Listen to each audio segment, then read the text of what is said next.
ॐ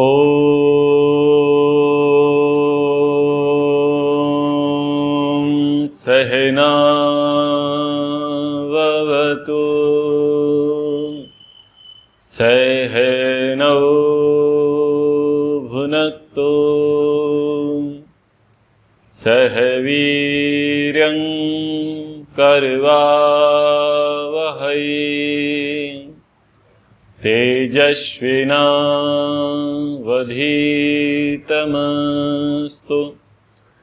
मा विद्विषावहै।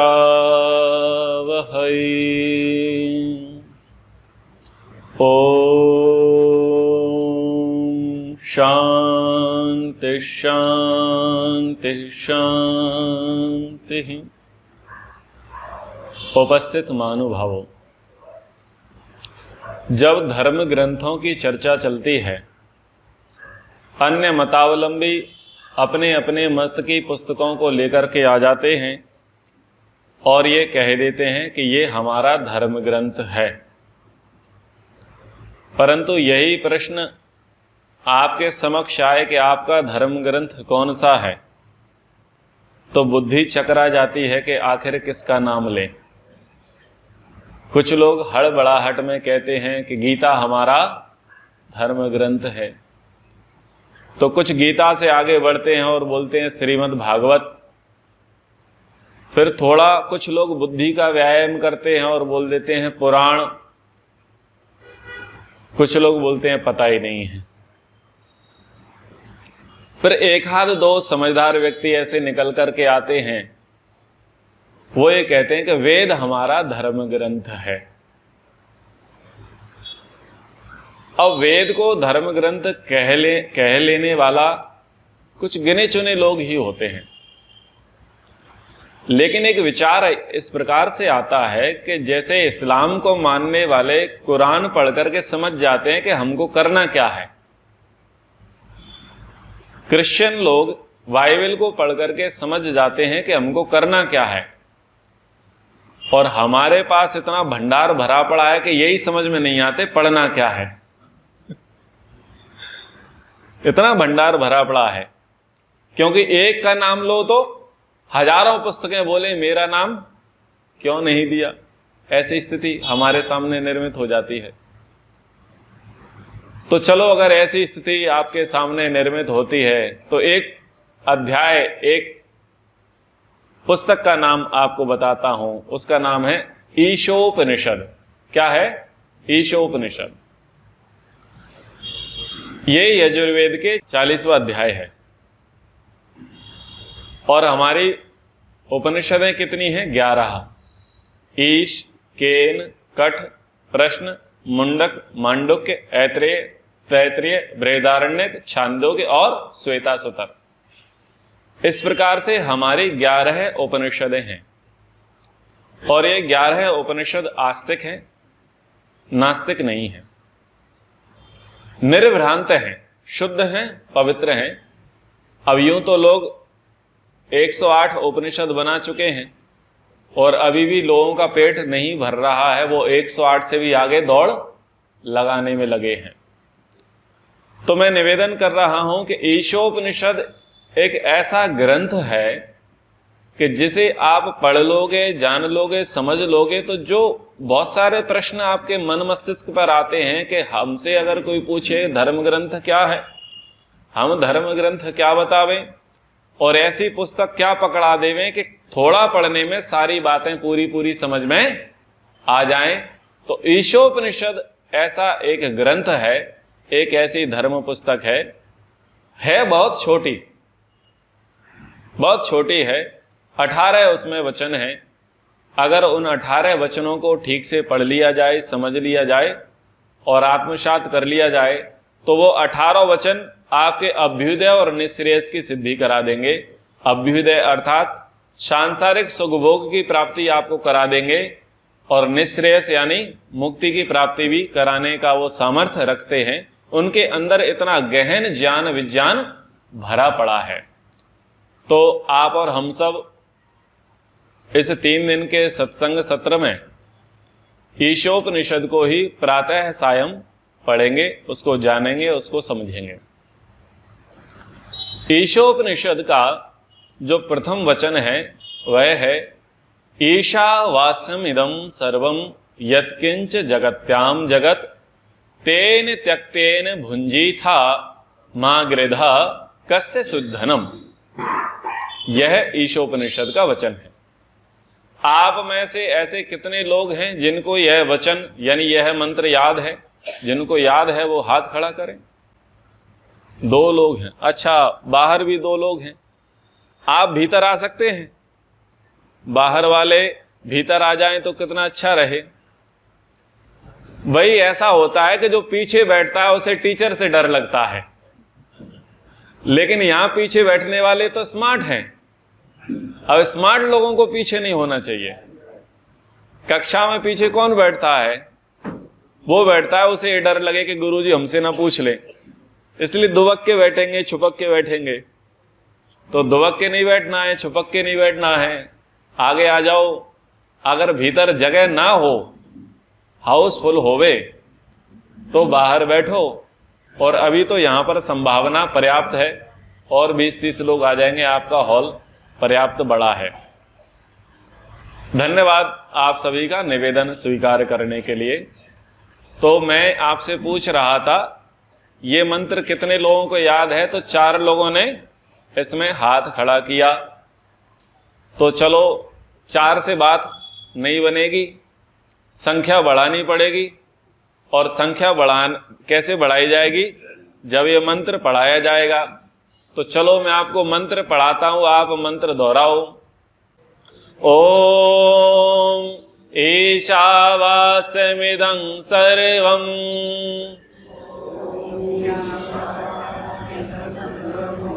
यत्किंच जगत्यां जगत् तेन त्यक्तेन भुंजीथा मां गृधा कस्य स्विद्धनम। मां गृधा कस्य स्विद्धनम। मंत्र की 4 पंक्तियां आपने पढ़ी, 2 पंक्तियां 4 चरणों में आपने पढ़ी। आपने बहुत अच्छा प्रयास किया, लेकिन इतने से काम नहीं चलेगा। अब मैं आपको ऐसे ही पढ़ाऊंगा सुबह शाम। और कल की कक्षा में मैंने आपसे कहा था खाली हाथ मत बैठना, भरे भरे हाथ लेके आना। यानी एक हाथ में पेन और दूसरे हाथ में कॉपी लेके आना, क्योंकि हम जो पढ़ाएं वो लिखो। 100 बका 1 लिखा। क्या कहा? 100 बका और 1 लिखा। लिखोगे तो आपकी स्मृति बनी रहेगी, आपको पता रहेगा गुरुजी आए थे, क्या पढ़ाया था। तो जो जो बातें आपको समझ में आती जाएं वो आप लिखो। हिंदी में लिख सकते हैं, हिंदी में लिखो, मराठी में लिखना है तो मराठी में लिखो, पर लिखो जरूर। और अपने स्कूल के दिनों को याद कर लो, अपने स्कूल के दिनों को याद कर लो। तो मंत्र है ईशावास्यमिदं सर्वं यत्किंच जगत्याम जगत तेन त्यक्तेन भुंजीथा मां गृधा कस्य स्विद्धनम। ये मंत्र अकेला एक ऐसा है जिस पर ईश्वर से संबंधित बहुत बड़ा दर्शन, बहुत बड़ी फिलॉसफी एक मंत्र पर आराम से हो सकती है। और कोई ऐसा वक्ता नहीं दिखाई देता जो इस मंत्र की पूरी व्याख्या भी कर दे। केवल इस मंत्र की बात नहीं है, ईशोपनिषद के जितने वचन हैं उन सब वचनों की पूरी व्याख्या कर दे। उस व्याख्या में एक पंक्ति भी जोड़ने की गुंजाइश भी ना रहे, ऐसा कोई वक्ता भी नहीं है। क्योंकि ईश्वर का जो ज्ञान होता है वो अनंत होता है। हम पूरा व्याख्यान, पूरा वखान ईश्वर के संबंध में नहीं कर सकते, परंतु कुछ सैद्धांतिक, कुछ व्यवहारिक विषयों को आज हम यहां पर जानने का प्रयास करेंगे। सबसे पहला शब्द कौन सा आया? ईशा। क्या शब्द आया? ईशा। ईशा यानी ईश्वर। ईशा यानी ईश्वर। ईश्वर सबसे पहले इसमें आया। ईश्वर जो है आवास्यम, आच्छादित है, छाया हुआ है, भरा है। कहां? इदम सर्वम। इस सब जगह पर कौन विराजमान है? ईश्वर विराजमान है। किस में विराजमान है? यत किंच जगत्याम जगत, जो कुछ भी ये जगती जगत दिखाई दे रहा है उसमें सब कौन विराजमान है? ईश्वर विराजमान है। कभी बुद्धि में घुसता है ये बात? ईश्वर सर्वव्यापक है, पूरे जगत में ईश्वर बसा हुआ है, ये बात बुद्धि में कभी आती है? तर्क से, प्रमाण से, अनुभव से किसी किसी को आती होगी जिसका चिंतन होगा, और बाकी को तो नहीं आएगी, क्योंकि बहुत सारों की बुद्धि तो कहां खत्म हो जाती है कि ईश्वर एक स्थान पर ही है। ईश्वर सब जगह नहीं है। ईश्वर क्या, लोग क्या मानते हैं ईश्वर के विषय में? ईश्वर सब जगह कहां पर है? एक स्थान पर है। बस एक स्थान पर ही उनकी बुद्धि टिक करके रह जाती है।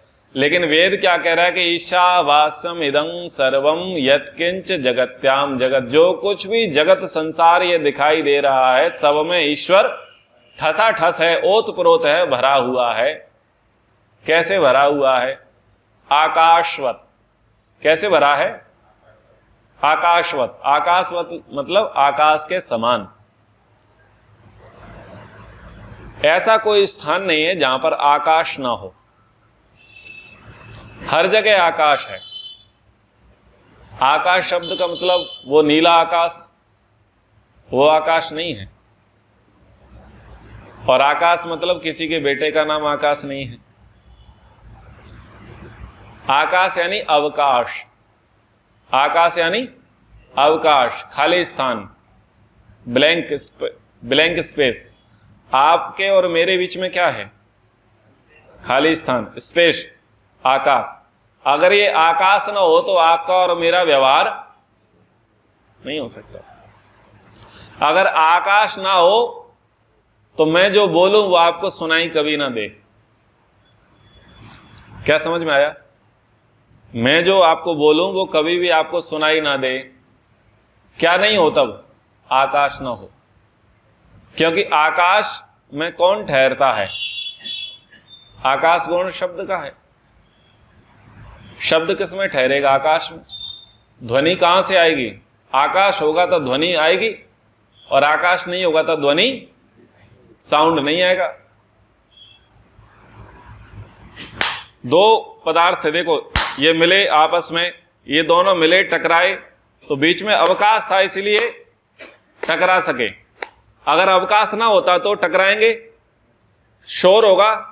नहीं होगा। ये दोनों मिले हैं, बोलो अब आवाज आएगी? नहीं आएगी। लेकिन आकाश हो गया, अब ये दोनों टकराएंगे तो आवाज आ जाएगी, शब्द हो गया। और शब्द किससे सुना जाएगा? कान से। और शब्द कहां होगा? आकाश में। शब्द गुण कहां पर होगा? आकाश में। शब्द को किससे सुनेंगे? कान में। अब बताओ, पानी में आकाश है या नहीं? पानी में आकाश नहीं है? अच्छा, तो उंगली डाल के देखना पानी में जाती है कि नहीं। अगर पानी में आकाश तत्व ना हो तो आप उंगली डालोगे तो उंगली नहीं जाएगी। आकाश तत्व है इसलिए पानी में तो आपका हाथ चला गया। आकाश तत्व है इसलिए तो आपका हाथ चला गया, उसने आपको स्थान दे दिया। अगर आकाश तत्व ना होता तो पानी में हाथ ना जाता। क्या लगता है, अग्नि में आकाश है? बोलो, है? मानना पड़ेगा, क्योंकि लकड़ी जला रहे हो, कोयला जला रहे हो, लोहा जला रहे हो, वो उसके अंदर गया ना। अगर वो ठोस होती तो ना जाता। लेकिन आग के अंदर भी आप किसी वस्तु को प्रवेश करा रहे हो ना, यानी आकाश उसके भीतर भी। अब ये बताओ, दीवार में आकाश है क्या? पत्थर में, चट्टान में आकाश है क्या? बताओ, क्या लगता है? पत्थर, जो बड़ी बड़ी चट्टान है, उसके अंदर आकाश है या नहीं? कितने लोग मानेंगे कि आकाश नहीं है, और कितने लोग मानेंगे कि आकाश है? क्योंकि अभी दो उदाहरणों से आप फंस जाओगे। अभी आपने जल में उंगली डाली, आकाश था इसलिए उंगली चली गई, और आग जल रही है उसमें भी उंगली डालो तो हाथ जल जाएगा, यानी प्रवेश हो गया ना, हाथ का प्रवेश, वस्तु का प्रवेश उन दोनों में हो गया। लेकिन सेम नियम अगर दीवार में लगाएं तो प्रवेश हो रहा है क्या? अब बताओ फिर आकाश है क्या? फिर भी है। आप लोगों ने अगर किसानी का काम किया हो, मजदूरी का काम किया हो, चट्टाने तोड़ने का काम किया हो, पत्थर तोड़ने का काम किया हो, तो बड़े बड़े शिलाखंडों के भीतर भी जब फोड़ते हैं तो भीतर एक पूरा का परिवार मिलता है, कीड़े मकोड़ों का मिलता है कि नहीं मिलता बोलो? अगर आकाश ना होता तो उनका जीवन होता क्या? तो क्या समझ में आया? आकाश पानी में, आकाश अग्नि में, आकाश धरती में, सब जगह आकाश है।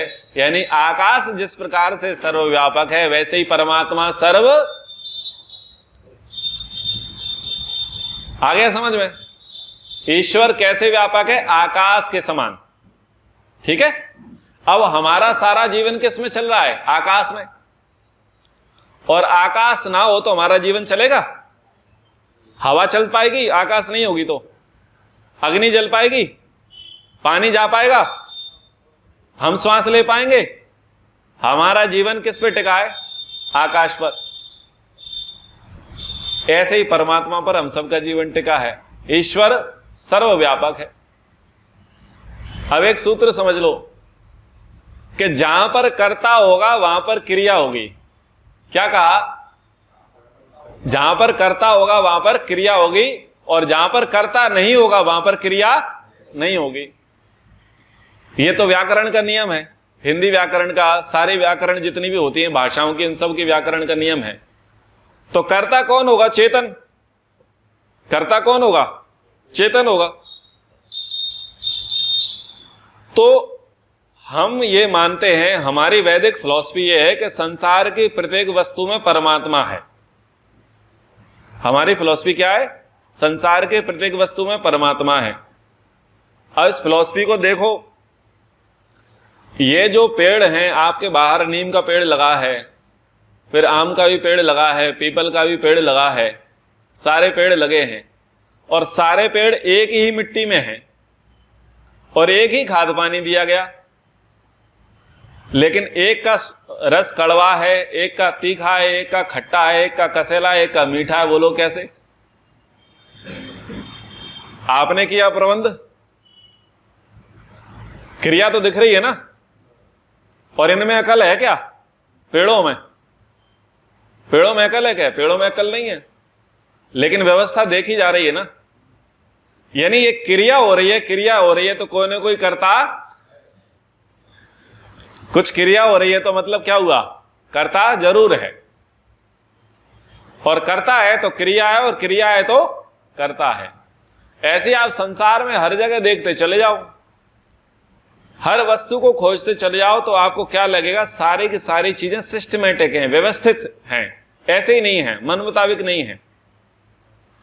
तो जब आप एक एक चीज पर चिंतन करते चले जाओगे तो आपको पता चलेगा कि भाई कोई ना कोई जगत कर्ता अवश्य है। अब वो जगत कर्ता जहां सब जगह क्रिया दिखाई दे रही है, वो जगत कर्ता एक जगह बैठा रहेगा या सब जगह रहेगा? क्योंकि जैसे मैं करता हूं, आप करता हैं, तो अभी हम एक जगह पर बैठे हैं, यहां पर पथरोट में। अमरावती जिला है आपका? अमरावती जिला है। हम पथरोट में बैठे हैं, हम यहां पर करता है, लेकिन हमारी क्रिया यहीं पर दिखाई दे रही है। अकोला में तो नहीं है ना, नागपुर में नहीं है, भुसावल में नहीं है, जलगांव में नहीं है, क्योंकि हम यहीं पर हैं।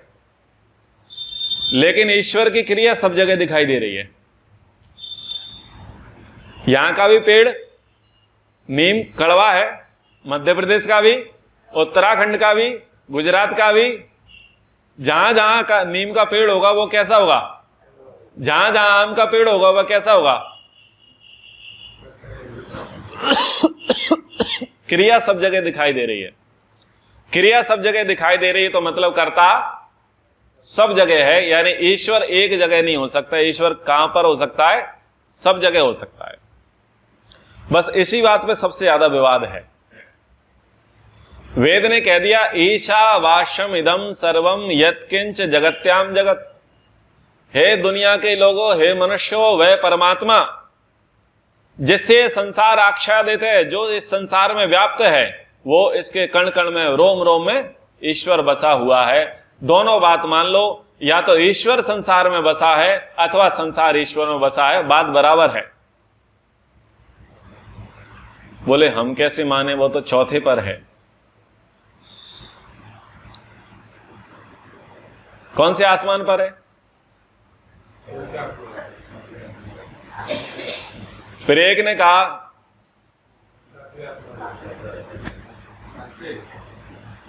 तू शेर तो हम सवा शेर, तू 4 बोलेगा तो हम 7 बोलेंगे। अच्छा, फिर एक ने कहा कि कैलाश में है, एक ने कहा बैकुंठ में है, एक ने कहा क्षीर सागर में है, एक ने कहा परम धाम में है। तो सबने अपने अपनी जुगाड़ से, अपनी अपनी बुद्धि से उसको कहीं पर जाकर के बैठा दिया, और फिर क्या कहा कि वो सारा ही जहां का मालिक है, सारी दुनिया का कर्ता धर्ता है, और उसको क्या मान लिया? पिता भी मान लिया। अब ईश्वर को पिता की संज्ञा दे रहे हैं कि नहीं दे रहे? ईश्वर को पिता मानते हैं? मानते हैं। अच्छा, मैं आपसे पूछना चाहता हूं, पिता कौन सा अच्छा, पैदा करके साथ रहने वाला या पैदा करके छोड़ करके दूसरी जगह बैठ जाए?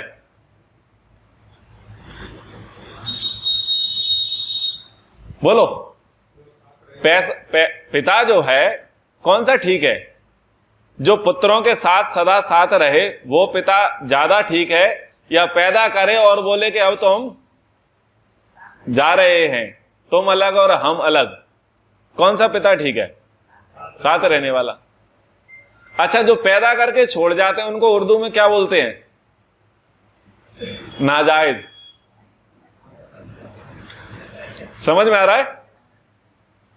ये इसकी नाजायज औलाद है, ये इसका नाजायज बाप है। समझ में आ रहा है ना? लेकिन ईश्वर को क्या कहा? पिता। ऐसा पिता जमेगा? ना तो ऐसा पिता जमेगा, ना ऐसा पुत्र जमेगा, नहीं जमेगा।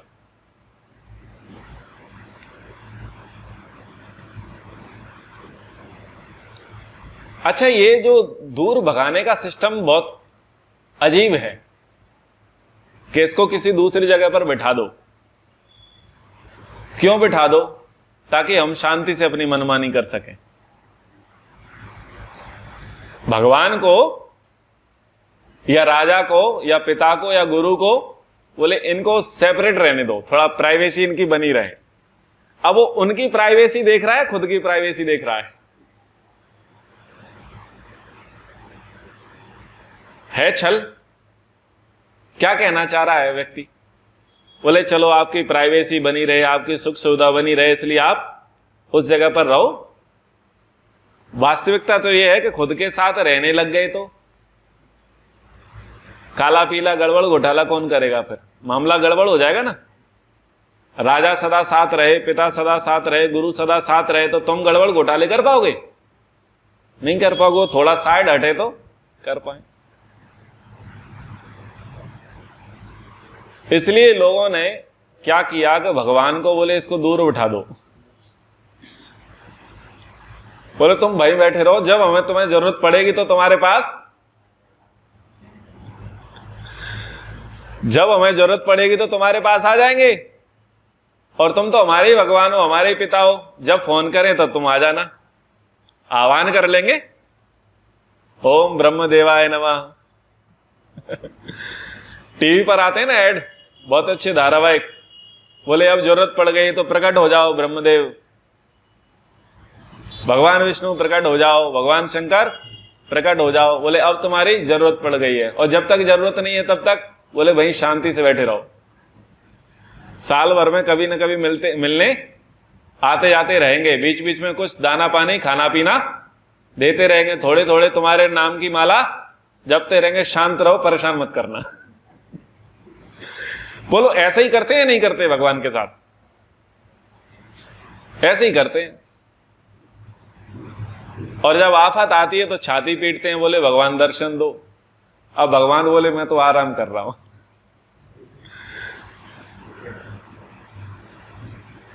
तूने सुख में साथ नहीं रखा तो दुख में पास क्यों आऊं। अगर कोई बच्चा अपने माता पिता को सुख के दिनों में साथ ना रखे तो क्या दुख के दिनों में साथ रख पाएंगे? नहीं रख पाएंगे। अच्छा, जो बोलते हैं बैकुंठ है, केदार धाम है, फलाने धाम है, जो भी है, चौथा है, छठवा, सातवां है, आजकल तो मोबाइल पर सब दिख जाता है ना, जीपीएस लगा देते हैं, सारा मैप दिखाई देता है, सारे आसमान के बारे में पता चल जाता है। पर महाराज कहां कुंडली मारे बैठे हैं, कोई पता चलता है क्या? अब बोले भगवान शंकर जी कैलाश में वास कर रहे हैं, जाके देखो। आज साइंस कितना तरक्की कर चुका है, बहुत तरक्की कर चुका है। सैटेलाइट से कोई भी चीज छुपी हुई नहीं है। जो सैटेलाइट वाले हैं वो सब चीजों को देख लेते हैं कहां पर क्या है। अगर ऐसे कोई भगवान किसी स्थान विशेष पर रह रहा होता तो सैटेलाइट वाले सबसे पहले पकड़ते या नहीं पकड़ते? उनको पहले पता चल जाता। और वैज्ञानिक माल की खोज में ज्यादा रहते हैं, तो सबसे बड़ी मालदार पार्टी कौन है? भगवान। तो सबसे पहले वैज्ञानिक खोज नहीं कर लेते भगवान की? कर लेते। और कोई करता या ना करता, पाकिस्तानी पहले करते। बोले भारत तो चंद्रयान भेज रहा, सौरयान भेज रहा, अगर हमको ही खुदा मिल जाए तो पकड़ करके हम ही कुछ जुगाड़ करा दें।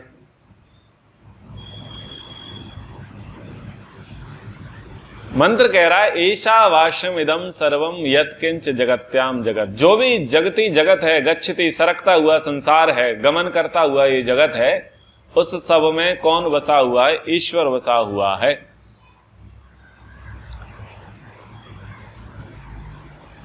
लेकिन मनुष्य जो है इससे भी संतुष्ट नहीं है, किसी एक स्थान पर भगवान को बैठाने से भी संतुष्ट नहीं है। उसने कहा कि चलो बैकुंठ में तो ठीक है, कैलाश पर तो ठीक है, चौथे पर तो ठीक है, सातवें पर तो ठीक है, एक छोटा सा विग्रह अपने घर में भी रख लेते हैं। एक छोटी सी मूर्ति घर में भी रख लेते हैं। क्यों? बोले ताकि भूले नहीं, हमें याद बनी रहे। क्योंकि अगर उसे दूर देश में मान लिया तो भूल जाएंगे कभी कभी, और वक्त पड़े पर काम याद आएगा। और यदि घर में तस्वीर बना करके रख लेंगे तो कम से कम सुबह शाम तो भगवान को याद करते रहेंगे। तो ऐसा सोच करके भोले भक्तों ने क्या किया, कुछ मूर्तियां, कुछ तस्वीरें घर में रख ली। लेकिन इनका पेट यहां भी नहीं भरा। उन्होंने कहा कि यहां वाला ठीक नहीं है, वहां का ज्यादा ठीक है। यहां का कम शक्तिशाली है और वहां का ज्यादा शक्तिशाली है। इसलिए तीर्थ यात्रा शुरू हो गई। हुआ या नहीं हुआ? अब आप महाराष्ट्र में रहते हो, महाराष्ट्र में भी ज्योतिर्लिंग है। अब इनको नासिक वाले ज्योतिर्लिंग से पेट नहीं भरेगा। नासिक वाले बोलेंगे मध्य प्रदेश में उज्जैन जाओ, उज्जैन का ज्योतिर्लिंग जाओ, महाकाल के दर्शन करो, वहां जाकर के बात बनेगी। और उज्जैन वालों से पूछो, वो बोलेंगे काशी बनारस जाओ। और काशी बनारस वालों से बोलोगे तो बोलो केदारनाथ जाओ। और केदारनाथ से बात आई तो बोले पुरी चले जाओ। पुरी वालों से पूछा तो बोले द्वारका चले जाओ। सबकी बुद्धि में क्या बैठा है कि जिस जगह पर हम रह रहे हैं वहां का भगवान ताकतवर नहीं है, उस जगह का भगवान ज्यादा सिद्ध है। और वहां के लोगों से पूछो तो वो कहता है उस जगह का भगवान ज्यादा सिद्ध है। बताओ, भगवान की ऐसी दुर्दशा भक्तों ने कर रखी है। पहले तो अपनी सुविधा से उसे दूर देश में बैठा दिया, किसी स्वर्ग में, किसी आसमान पर, किसी पर्वत पहाड़ पर बैठा दिया। उसके बाद अपनी सुविधा के लिए घर में बैठा लिया। फिर घर में आ गया तो उससे भी पेट नहीं भरा, बोले यहां का ठीक नहीं है, वहां का ज्यादा ठीक है। घरे आए पूजे नहीं और बामी पूजन जाए। ये कहावत समझ में आ गई? घर आए पूजे नहीं बामी पूजन जाए, समझ में आ गई? हम इसको सांप के लिए प्रयोग करते हैं। जब घर में सांप घुसा आए तो पूजते हैं क्या? लेकिन नाग पंचमी पर बामी पूजन जाए, बामी बिल जहां पर वो सांप रहता है। बोले घरे आए पूजे नहीं, घर में आया तो नहीं पूजा। और नाग पंचमी पर बामी पूजने जा रहे थे। जियत पिता में दंगम दंगा और मरे पीछे पहुंचाए गंगा। तो जब है सामने तब तक तो कोई ख्याल नहीं है, और जब सामने नहीं रहा तो श्राद्ध चल रहे हैं। अच्छा, श्राद्ध आने वाले हैं, अगले महीने श्राद्ध तर्पण आने वाला है, पितृपक्ष आने वाला है। तो इन भोले लोगों का कभी पेट नहीं भरेगा। सब जगह मानना जिन्होंने बंद कर दिया, जो एक जगह मान रहे हैं वो एक जगह भी भगवान को कभी नहीं मान सकते, क्योंकि 3 खेल बता दिए, पर्वत पहाड़ पर, घर में, और यहां का नहीं वहां का ज्यादा ठीक है। तो इनकी आस्था तो ऐसी है, बदलती रहेगी। इनकी आस्था तो अवसरवादिता है। अच्छा अवसर मिला, अच्छा काम हो गया तो मान लेंगे, और अगर अच्छा काम नहीं हुआ तो नहीं मानेंगे। हमारा काम कर दे तो जान लेंगे, और नहीं करेगा तो नहीं मानेंगे, बदल देंगे। ज्यादा से ज्यादा करोगे तो धर्म परिवर्तन कर लेंगे। बोले हैं या नहीं होते ऐसे? बोले तो पूजेंगे अगर तू हमारा काम कर दे तो, और हमारा काम कर देगा तो हम तुझे मानेंगे कि तू सच्चा है, और तूने अगर हमारा काम नहीं किया तो तू झूठा है। अगर मेरी बात माने तो जान लूंगा तू पक्का है, और अगर तूने मेरी बात नहीं मानी तो पक्का है कि तू कच्चा है, और अब तुझे छोड़ करके दूसरी जगह जाएंगे। तो व्यक्ति क्या करता है? आज हनुमान जी के पास गया, यहां दाल ना गली तो दूसरे डिपार्टमेंट में अर्जी लगाई। बोले भगवान कन्हैया तुम ही पार लगाओ। कन्हैया जी ने भी जो फाइल रिजेक्ट कर दी, बोले भगवान राम तुम ही आ जाओ। कहने कही हमें फुर्सत नहीं है। तो फाइल पास हो गई शंकर जी भगवान के पास। जब यहीं पार ना पड़ी तो बोले अब छोटे कर्मचारियों को देख लो, सिद्ध को पकड़ लो, भैरव को पकड़ लो, पीर को पकड़ लो, फकीर को पकड़ लो, और आपके यहां तो साईं भी पूजता है। और फिर इस पार्टी से पार ना पड़ी तो पार्टी चेंज कर दो। भगवा से पार ना पड़ी तो, समझ रहे हो ना? अगर भगवा पार्टी से पार ना पड़ी तो पार्टी बदल दो, हरा ले लो। यानी अब पीर फकीर मजार मस्जिद पूजेंगे, और वहां पार ना पड़ी तो सफेद ले लो, चर्च चले जाएंगे। ऐसे लोगों का कभी भला नहीं हो सकता। जो ईश्वर को सब जगह नहीं मानेगा, जो व्यक्ति ईश्वर को एक जगह ही मानता रहेगा, वो कभी सुखी नहीं होगा, और वो जहां भी मानेगा वहां भी वो दुखी ही रहेगा।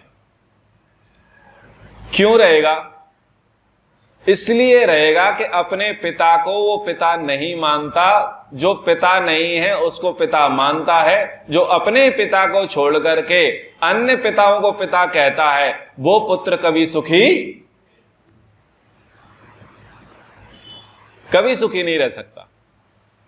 जो अपने माता पिता को छोड़ करके, उनकी अवज्ञा करके, उनकी अवहेलना करके, उनकी सेवा शुश्रूषा ना करते हुए, जो माता पिता नहीं हैं, जो माता पिता कहलाने के लायक भी नहीं हैं, और उनको माता पिता की तरह पूजता फिरे, बताओ कभी उसको माता पिता का आशीर्वाद मिलेगा?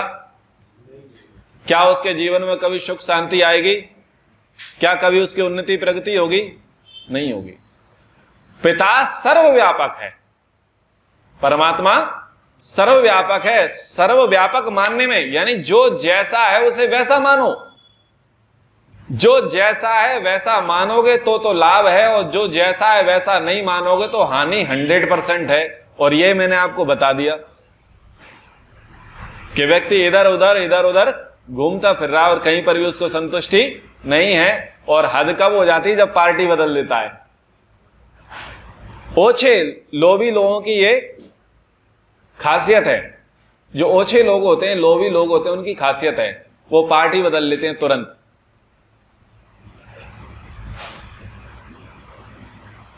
उनकी टोपियां बदल जाती हैं, उनके भगवान बदल जाते हैं, उनके धर्म बदल जाते हैं। और भावी पार ना पड़े तो पार तो कहीं पड़नी नहीं है। जब अपने घर से व्यक्ति गया हुआ है तो उसे कहीं कोई ठिकाना मिलने वाला नहीं है। तो वेद का मंत्र समझा रहा है कि ईशा वाष्यम इदम सर्वम यत्किंच जगत्याम जगत। हे दुनिया के लोगों, हे मनुष्यों, परमात्मा संसार के प्रत्येक कण कण में वसा हुआ है। यत्किंच जगत्याम जगत। और ये सारा संसार किसने बनाया है? ईश्वर ने बनाया है। तो यहां दो चीजें आ गई, एक ईश्वर और दूसरा जगत। जगत यानी प्रकृति, संसार, सृष्टि। एक है ईश्वर और दूसरा क्या है? संसार। तो ये दो चीजें हैं या एक है? दो। आप रहने वाले हैं और आप कहीं पर रहोगे, तो रहने वाला और रहने का स्थान अलग अलग होगा या नहीं होगा? दोनों अलग अलग होंगे या नहीं होंगे? ईश्वर है और ईश्वर रह रहा है कहां? संसार में। तो संसार अलग हुआ और ईश्वर अलग हुआ। तो दो चीजें हो गई। नीचे की पंक्ति में कहा तेन त्यक्तेन भुंजी था। क्या कहा? तेन त्यक्तेन भुंजी था। तेन यानी उसको। किसको? संसार को। यह संसार मैंने तुम्हारे लिए बना करके दिया है, इस संसार को तुम त्याग पूर्वक भोगो। तेन त्यक्तेन भुंजी था। यह संसार मैंने तुम्हारे लिए बना करके दिया है। तुम कौन? जीवात्मा। पहला कौन? ईश्वर। दूसरा कौन? प्रकृति, संसार। और तीसरा जीवात्मा। संसार किसके लिए बना? बोलो बोलो। ये दुनिया किसके लिए बनी है? जीवात्मा के लिए। आप और हम कौन है? जीवात्मा। तो जीवात्मा के लिए नहीं, हमारे लिए बना है। बोलो। संसार किसके लिए बना? हमारे लिए। हम कहां रह रहे हैं? संसार में। संसार को बनाने वाला कौन? ईश्वर। ईश्वर हमारा कौन लगता है? पिता। आ गई बात समझ में? अब पिताजी ने कहा कि बेटा जी तेन त्यक्तेन भुंजी था, मैंने तुमको यह संसार बना करके दे दिया, इसका त्याग पूर्वक भोग करना। त्याग पूर्वक भोग करना मतलब स्वामी बनाया या अधिकारी बनाया? बोलो। अधिकारी बनाया। क्या नहीं बनाया? स्वामी। आप में से कोई व्यापारी है? तो व्यापारी कौन होगा? मालिक। और आप मैनेजर को वहां रखोगे या नहीं रखोगे? मैनेजर रखोगे, प्रबंधक रखोगे। उस प्रबंधक को सारे जिम्मेदारी दोगे या नहीं दोगे? उसकी योग्यता के आधार पर उसे सारे अधिकार दोगे या नहीं दोगे? दोगे। क्योंकि अधिकार दोगे तभी वो कुछ काम करेगा, अन्यथा नहीं करेगा। तो वो अधिकारी है। कौन नहीं है? वो स्वामी नहीं है। तो आपने क्या कहा कि तुम्हारी योग्यता को देख करके, तुम्हारी क्वालिफिकेशन डिग्री को देख करके, तुम्हारे पिछले अनुभवों को देख करके, वर्क एक्सपीरियंस देख करके मैं तुम्हें प्रबंधक के पद पर, मैनेजर के पद पर नियुक्त करता हूं। यह तुम्हारी ड्यूटी है और यह तुम्हें अधिकार दिए जाते हैं। अब जब बताओ आप अधिकारी बन जाओ, मैनेजर बन जाओ, और जिस ऑफिस में आप बैठो उसका एसी खराब हो जाए, कुर्सी खराब हो जाए, मेज खराब हो जाए, लाइट खराब हो जाए, आपको ऑफिस का कंप्यूटर मिले वो खराब हो जाए, तो छाती पीटोगे क्या? यानी दुखी होगे क्या? क्यों नहीं होगे भाई?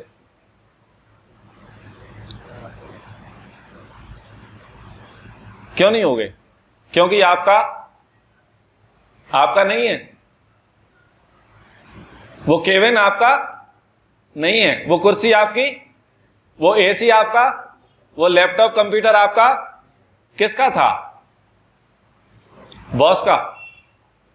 सिर दर्द ले तो कौन ले? स्वामी ले। समझ में आ रहा है? सिर दर्द ले तो कौन ले? स्वामी ले, मैं थोड़ी सिर दर्द लूंगा। समझ में आ रहा है? क्यों? मैं कौन हूं? अधिकारी। कौन नहीं हूं? स्वामी नहीं हूं। लेकिन ठीक विपरीत आप अपने घर में आ जाओ, अब आपका एसी खराब हो जाए, कूलर खराब हो जाए, लैपटॉप खराब हो जाए, बताओ दर्द होगा या नहीं होगा? होगा। क्यों? आप वहां सब चीज के कौन थे? मालिक। कौन थे? मालिक। और हम आ जाएं अतिथि बन करके। हम कौन आ जाएं? अतिथि बन करके। और आप हमें बढ़िया रूम दे दो उसमें रहने के लिए। अब मान लो उसका एसी खराब हो जाए तो मुझे सिर दर्द होगा? नहीं। क्यों? मैं तो प्रयुक्ता हूं, अधिकारी मात्र हूं। खराब हो गया तो मालिक की जिम्मेदारी, अपनी थोड़ी जिम्मेदारी। समझ में आ रहा है? लोग इतनी बात समझ में नहीं आते और दुनिया का ठेका लेते हैं। जब हम ये कहते हैं कि गृहस्थ में मत जाओ, ब्रह्मचारी बनो, सन्यासी बनो, मुक्ति प्राप्त करो, मोक्ष प्राप्त करो, तो कुछ लोग आते हैं, अच्छा फिर संसार कैसे चलेगा? जैसे संसार चलाने का पूरा ठेका इन्होंने ही ले रखा है। बड़े दुखी होकर के आते हैं। अगर महाराज सबरे गृहस्थी जो है सन्यासी हो जाएं, सबरे बच्चे ब्याह ना करते हुए ब्रह्मचारी बन जावें, सन्यासी बन जावें, अरे महाराज ये तो बताओ ये संसार कैसे चलेगा? बड़े खासम खास लग रहे हैं भगवान के ये हैं। जो व्यक्ति बिल्कुल सगा होगा वही ऐसी बात करेगा, पर क्या वो भगवान के सगे हैं? भगवान का कोई सगा नहीं है। जब भी उनसे बात करें कि भाई धर्म का काम करो, यम नियम पर चलो, हवन करो, अच्छाई के मार्ग पर चलो, अरे सब अच्छे हो जाएंगे तो फिर बुरा कैसे होगा? सब धर्म करने लग जाएंगे तो फिर संसार में रहेगा कौन? हे भैया तुम ही रह लो। तुम मत करना धर्म, तुम मत करना हवन, तुम मत करना दान, ये तुम्हारे ही हिस्से में है संसार। तो छोटी सी बात समझ में नहीं आती। तेन त्यक्तेन भुंजी था, इसका त्याग पूर्वक भोग करो। क्या? कैसे? त्याग पूर्वक भोग करो। क्योंकि तुम कौन हो? कौन हो बोलो? अधिकारी। कौन नहीं हो? स्वामी। अब माताओं चलो आपकी क्लास लगाऊं जितने सामने बैठे हैं। आप अपने अपने घर के मालिक हैं। आपका पति है, हाँ जी, आपकी पत्नी है, आपकी सासू हैं, ससुर हैं, हाँ जी, आपके बच्चे हैं। ये क्या है? ये जो पति, ये जो पत्नी, ये जो सास, ये जो ससुर, ये जो माता, ये जो पिता, ये जो पुत्र, ये जो पुत्री, ये जो भाई, ये जो बहन है, ये सब क्या है? क्या है? पद है। क्या है?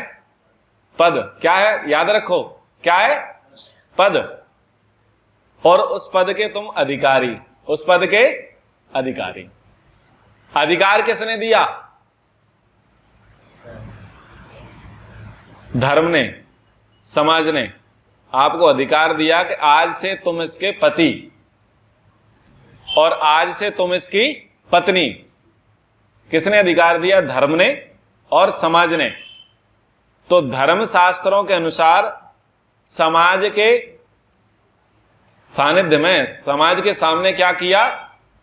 एक लड़का और एक लड़की ने, एक युवक ने, एक युवती ने, दोनों को क्या स्वीकार किया कि ये आज से मेरा पति और ये आज से मेरी पत्नी। ये ऐसे ही टाइम पास आरक्षण से था या योग्यता से था? ये जो पत्नी बनाई गई या पति पद दिया गया, ये आरक्षण वाला था या योग्यता वाला था? अच्छा, आरक्षण वाला क्या करेगा? ज्यादातर जो विवाह हैं वो आरक्षण वाले हैं, ध्यान रखना। वर्तमान में जो विवाह हैं 99%, कितने? 99% जो विवाह हो रहे हैं वो आरक्षण वाले हैं, योग्यता वाले नहीं है। आरक्षण वाले यानी अयोग्य लोग भर्ती हो रहे हैं। किसमें? गृहस्थी में। अयोग्य लोग योग्य पदों पर आकर के बैठे हैं और भ्रष्टाचार कर रहे हैं। गृहस्थियों में सबसे ज्यादा अयोग्य लोग बैठे हैं। अब बोलोगे कैसे? बोलो, किसी की इच्छा है कैसे करने की, या मान लोगे? बोलो। गृहस्थियों में सबसे ज्यादा आरक्षण वाले बैठे हैं, यानी अयोग्य व्यक्ति पति बन गया और अयोग्य पत्नी बन गई। आप इसे स्वीकारते हो या नहीं स्वीकारते इस वचन को? हाँ, स्वीकारते नहीं। वेद कहता है कि जो महर्षि मनोजी संविधान निर्माता कहते हैं कि जो वेद पढ़े वो विवाह करे। क्या लिखा है? जो वेद पढ़े वो, बताओ किसने पढ़े हैं? भाई, जब आप सर्टिफिकेट लेने जाओगे, किसका? लाइसेंस, किसका? ड्राइविंग। तो क्या योग्यता होनी चाहिए कि 18 वर्ष पूरा होना चाहिए और गाड़ी चलाना आनी चाहिए, उसका एक्सपीरियंस हो, उसकी शिक्षा ली हो, उसकी ट्रेनिंग ली हो। तो 18 वर्ष योग्यता बोली ना कि इतनी योग्यता होनी चाहिए। लेकिन भले ही 10 वर्ष में सीख जाए, लेकिन कानून का नियम क्या है? 18 वर्ष। तो वेद का नियम क्या था कि पहले वेद पढ़े तो गृहस्थी में जाए, और वेद ना पढ़े तो इनवैलिड है, अयोग्य है, अमान्य है।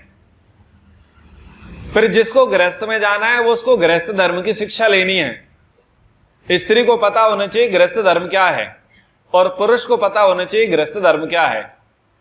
पहले गृहस्थी में जाना है तो गृहस्थी की क्या करो? शिक्षा लो।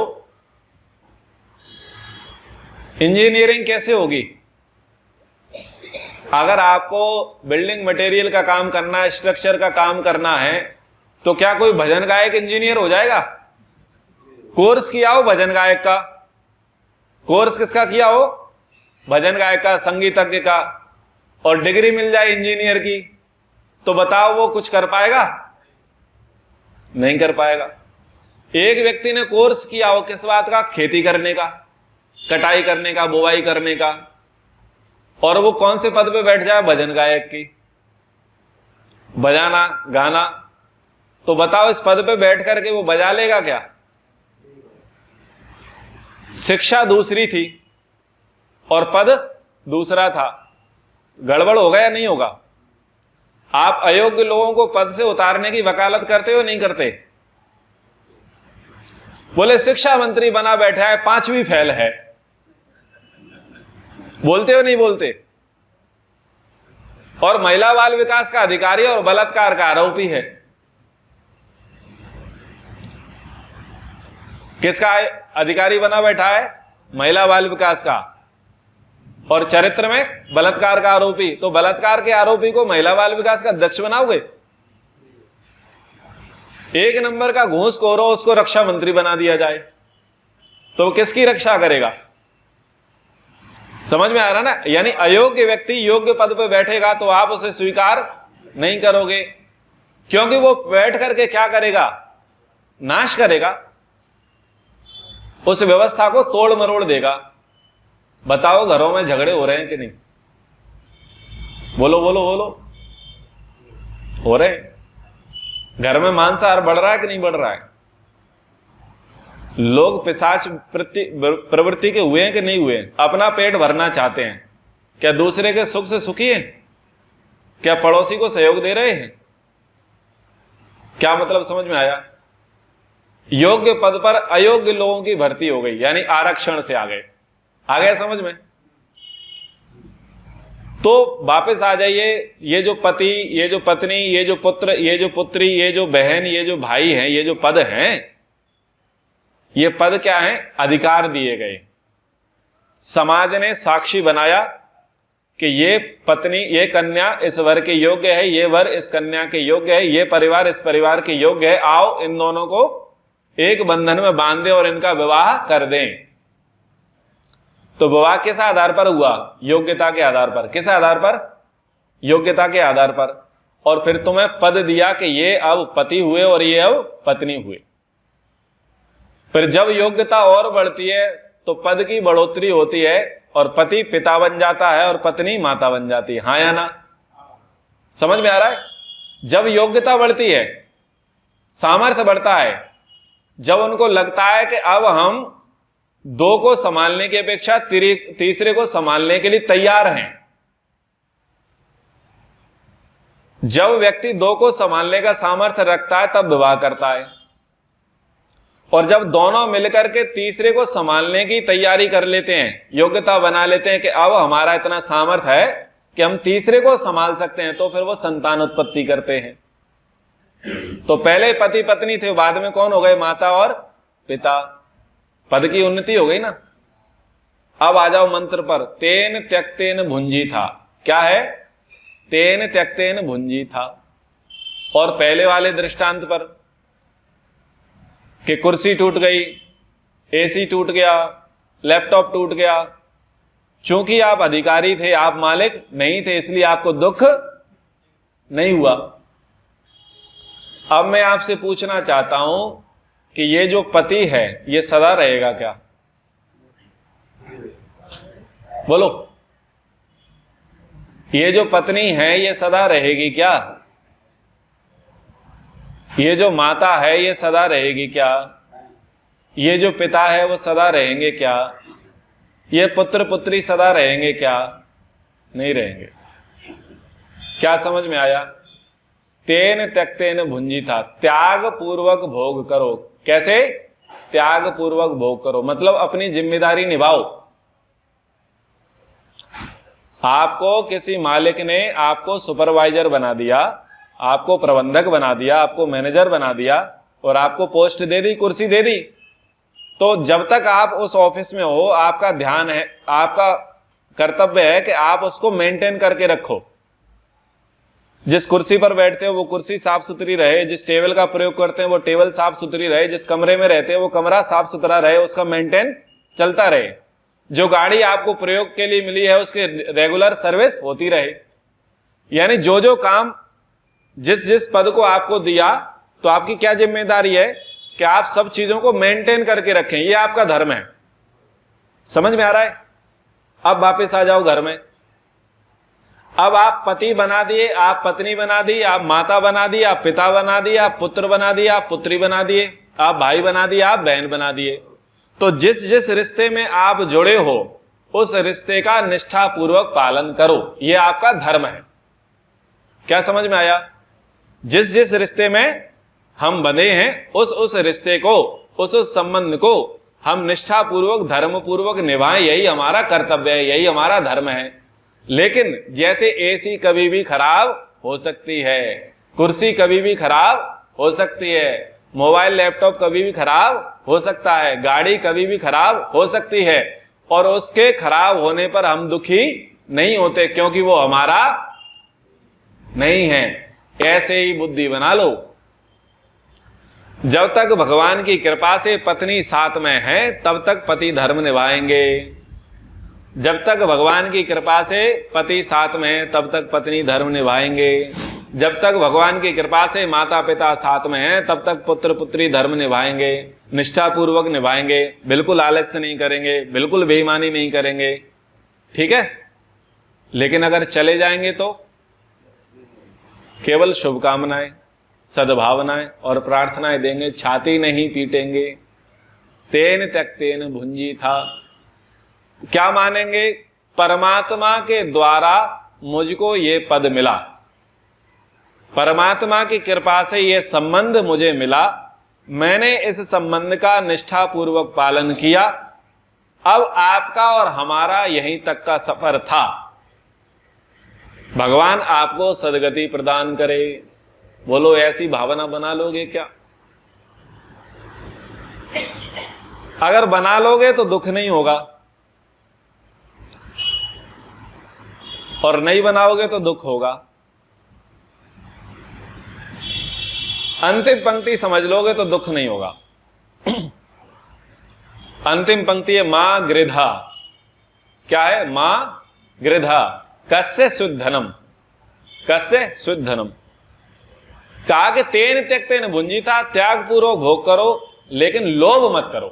मां गृधा, गिद्ध मत बनो। गिद्ध होता है ना, मांस भक्षी पक्षी होता है, आकर के लूट मचाता है, लोभ करता है, लालच करता है। बोले आपको जो पद दे दिया है उस पद पर आप रहो, ईमानदारी से काम करो, लेकिन उस पद पर लोभ का भाव मत रखो। लोभ का भाव रखोगे, मोह का भाव रखोगे, आसक्ति का भाव रखोगे तो परिणाम में दुख होगा। मान लो आप यहां के जो भी कोई प्रधान हो, मंत्री हो, कोषाध्यक्ष हो, उदाहरण दे रहा हूं भाई, पर्सनल किसी से मेरी टसन नहीं है। मैं ब्राह्मण हूं, अतिथि हूं, मेरा काम है पढ़ाना, शिक्षा देना, प्रेरणा देना। अगर किसी को गलत लग जाए तो अपनी बुद्धि को सुधारना। मेरा किसी से कोई झगड़ा नहीं है। ये डिस्क्लेमर पहले सुन लो। मैं जो भी पढ़ा रहा हूं अपनी बुद्धि से पढ़ा रहा हूं, प्रेरणा देने के लिए पढ़ा रहा हूं। मैं तुम्हारा रिश्तेदार नहीं हूं, तुम्हारी जाति का नहीं हूं, तुम्हारी जगह का नहीं हूं, इसलिए तुम्हारे बारे में नहीं जानता। अगर मैं कोई दृष्टांत, कोई उदाहरण ऐसा दूं और आप पर फिट बैठ जाए तो मंच के बाद मुझसे लड़ने मत आ जाना। बोले आपने ऐसी बात कैसे बोली? किसी ने तो कान भरे होंगे। मेरे कोई कान भरने वाला नहीं है और मेरा ये काम भी नहीं है। मैं समझाने की दृष्टि से कह रहा हूं कि आपको प्रधान बनाया, मंत्री बनाया, कोषाध्यक्ष बनाया, योग्यता के आधार पर बनाया, तो आपका धर्म है कि हम प्रधान जो है आर्य समाज का प्रधान, आर्य समाज के नियम उपनियम है, उस नियम और उपनियम को फॉलो करते हुए वो आर्य समाज की प्रधानी करे। आर्य समाज के नियम उपनियम के अनुसार वो आर्य समाज के मंत्री पद को स्वीकार करे, निष्ठापूर्वक कार्य करे। ऐसे वो कोषाध्यक्ष आदि आदि जो भी हैं अंतरंग सभा के सदस्य, जो जो योग्यता महर्षि दयानंद जी ने निर्धारित करी, अन्य लोगों ने निर्धारित की कि आर्य समाज का प्रधान, पुरोहित आदि आदि ऐसे होने चाहिए, उस योग्यता के अनुसार आप उस पद को प्राप्त करो और पद को प्राप्त करके उस पद का निष्ठापूर्वक पालन करो। यह है तेन त्यक्तेन भुंजीता। लेकिन मां गिरधा, लोभ मत करो। आर्य समाज में झगड़ा है, लोभ है। जहां पर आर्य समाजों में कमाई दिखाई देती वहां बस प्रधान चिपक जाता है फेविकॉल की तरह कुर्सी से, मंत्री चिपक जाता है फेविकॉल से। जहां लगा ना कि जहां ज्यादा शादियां होती हैं, स्कूल चलता है, गुरुकुल चलता है, गौशाला चलती है, पैसा बन रहे हैं, अच्छा चिपक जाता है बढ़िया फुर्सत से, उठाए नहीं उठता। भाई लोभ मत करो। कुछ भी सदा नहीं है, तुम भी सदा नहीं हो, वो संस्था भी सदा नहीं है। कई संस्थाएं बनती हैं, बिगड़ जाती हैं। सदा है धर्म, धर्म सदा है। तो आप अपने उस पद के धर्म को निभाओ। लोभ मत करो, लालच मत करो, मोह मत करो, आसक्ति मत करो। त्याग पूर्वक भोग करो, देना सीखो, समर्पण करना सीखो, सेवा करना सीखो। अच्छा, कुछ कुछ मैंने सर्वेक्षण किया तो ज्यादातर कई वर्षों से व्यक्ति प्रधान बना रहता है, मंत्री बना रहता है। तो मैं तो आपको एक उदाहरण दे रहा हूं दुनिया जमाने का, क्योंकि 14 राज्य में घूमता हूं, 14 राज्यों में घूमता हूं। जिसकी घर में कोई नहीं सुनता वो प्रधान पहले बनना चाहता है। जिसको कोई वार्ड मेंबर भी ना बनाए ना, वार्ड मेंबर तो छोड़ो, घर का भी गणपति जो ना बनाना चाहे, जिसकी घर में भी ना चलती, वो सोचता है मेरी प्रधानी तो कम से कम ना जाए। और वो ऐसा व्यक्ति ऐसा चौधरी बनकर के बैठ जाता है कि नए व्यक्तियों को घुसने नहीं देता, खुद नया करने नहीं देगा और नयों को कुछ करने नहीं देगा। तो कुछ तो ऐसे प्रधान होते हैं और कुछ प्रधान पैसे के होते हैं, उनको लगता है कि भाई मोटी कमाई है।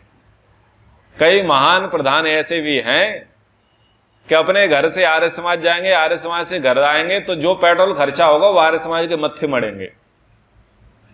भगवान उनका भला करे। और पद नहीं छोड़ेंगे, राजनीति करेंगे, अपने अपने लोगों को घुसाएंगे और योग्यता नहीं देखेंगे, पंचम आयज्य का अनुष्ठान नहीं करेंगे। तो क्या हुआ? मां गृधा। वेद में क्या कहा कि लोभ मत करो। जिस भी पद पर आप रहते हो उसको त्याग पूर्वक भोग करो, यानी जब तक रह रहे हो निष्ठा पूर्वक पालन करो, और अगर छोड़ना है तो तुरंत छोड़ दो। जहां पर लोभ करोगे, लालच करो, आसक्ति करोगे, परिणाम में दुख ही मिलेगा। क्या दुखी होने के लिए पद प्राप्त किया? सोचो, विवाह करने से पहले क्या सोचा था? सुख के लिए विवाह किया, दुख के लिए किया? बच्चे पैदा कर रहे थे, माता पिता बनने की इच्छा हो रही थी, ये सुख के लिए था या दुख के लिए था? नौकरी कर रहे थे, सुख के लिए कर रहे थे, दुख के लिए कर रहे थे? खेती किसानी कर रहे थे, खाना खा रहे थे, अच्छे कपड़े पहन रहे थे, नाच रहे थे, गा रहे थे, बजा रहे थे, बताओ सुख के लिए किया, दुख के लिए किया? सुख के लिए किया ना। लेकिन बाद में दुखी क्यों हुए? आ गया समझ में? बाद में दुखी इसलिए हुए क्योंकि लोभ किया, लालच किया, आसक्ति रखी, मोह किया, इसलिए परिणाम में क्या निकला? दुख निकला। दौड़ रहे हैं, भाग रहे हैं, चिपक रहे हैं कि कोई लड़की मिल जाए, लड़की सोचती है कोई लड़का मिल जाए और हम गृहस्थ में आ जाएं। क्यों? ताकि सुखी हो जाएं। अब बूढ़ापा आ गया, फिर रो रहे हैं। तो याद करो, क्या सोच करके गृहस्थ में आए थे? कुछ अच्छा सोच करके आए थे, कुछ सुख देख करके आए थे, और अब क्या दुर्गति है? अगर गृहस्थ के 25 वर्ष बाद मरणासन्न स्थिति है, घर नहीं छूट रहा है, घर में दुख है, इसका मतलब क्या है?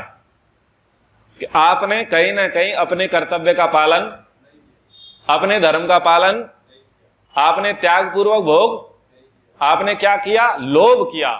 वेद में भगवान ने कहा मां गृधा, लोभ मत करो। लोभ करोगे तो मरोगे।